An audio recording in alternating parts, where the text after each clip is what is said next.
Hello everyone, my name is James and welcome back to another video, and in this video we're going to be talking about Red Bull and how they managed to beat Mercedes at the United States Grand Prix. Now, if you enjoyed the video, make sure to leave a like and also subscribe for more Formula 1 content.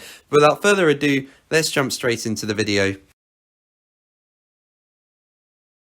So I thought Mercedes would have the upper hand going into the Austin Grand Prix. I mean, if we look at the past few races, they have had an advantage over Red Bull.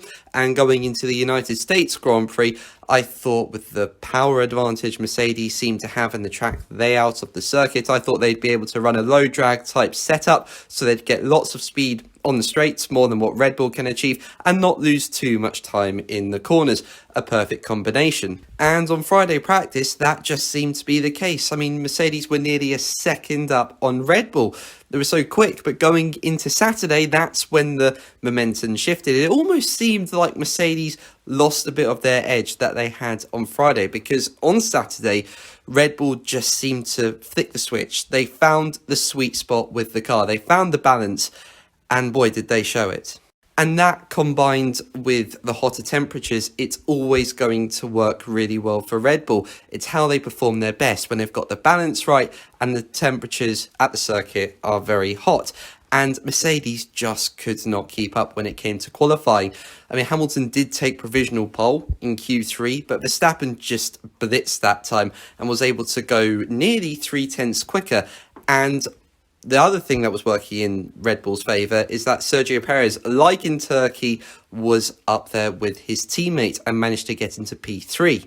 Now, things did flip on its head a bit at the start of the race when Hamilton was able to take the lead away from Verstappen going into turn 1. He got an absolutely fantastic start, but what was pretty clear from the Red Bull car is that they were able to follow quite comfortably. I thought it would be a real struggle, despite Red Bull upping their pace, showing that they're quick through the corners and not losing too much time on the straight to Mercedes.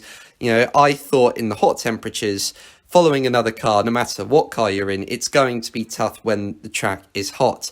You know, you're going to get more blistering on the tyres. It's going to be harder to follow. I really didn't think Verstappen would be able to get too close to Hamilton and would instead manage his tyres a bit further back. But that wasn't to be the case, and Verstappen was right up Hamilton's gearbox pretty much throughout the first stint. He was staying within a second comfortably, able to look after his tyres nicely, and on top of that was very, very quick through the corners. As I say, I thought that'd be a real struggle following another car in such hot temperatures, but Verstappen was able to do it easily, and he was able to also look after his tyres as well. And on top of that, they had Sergio Perez. Now, Perez, he was not keeping up with Verstappen and Hamilton. They were just too quick for him on Sunday. But Perez, in the first stint, he was able to stay within 3 seconds of the race lead. That was a great achievement for him and really positive for Red Bull, because with Bottas's engine penalty, he was starting in 9th, I think it was, and he was stuck behind other cars. And Perez, Verstappen and Hamilton were just pulling away from everyone. So it pretty much meant Red Bull, for the first time in a while, had 2 cars up there and could play games with Hamilton, pretty much how Mercedes used to do it with Red Bull all the time. So Red Bull decided to perform the undercut. They brought Max in first, and I think Mercedes' original plan was to go long. And the problem they had, though, is that they kept Perez out when Verstappen pitted, and Verstappen was able to clear the traffic in front of him and was putting in some really good times. There was no way Hamilton was going to come out in front, so it pretty much meant for Lewis he had to go long. But the issue is that Sergio Perez was just about within undercut range, so Red Bull decided to pit him.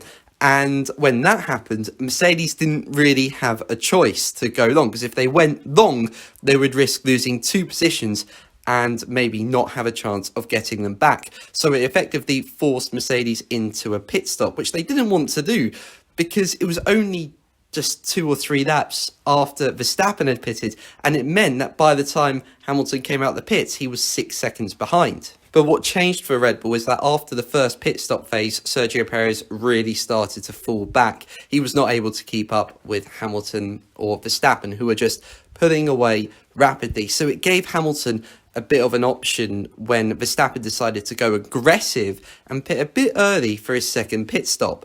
And so what Hamilton decided to do was just go much longer. So when he eventually did pit, even though he was quite a bit behind Verstappen, he was able to start putting the pressure on because he was on much younger tyres. And even though he was instructed not to quickly catch up and to gradually catch up, he was still able to close in quite rapidly.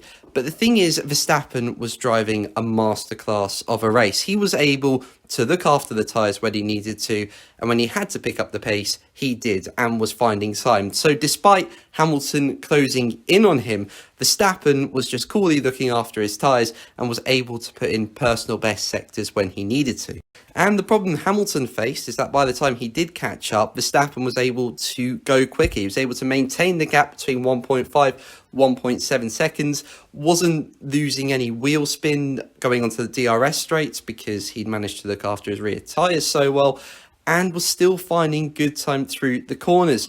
So it was a bit of a struggle for Hamilton to get past.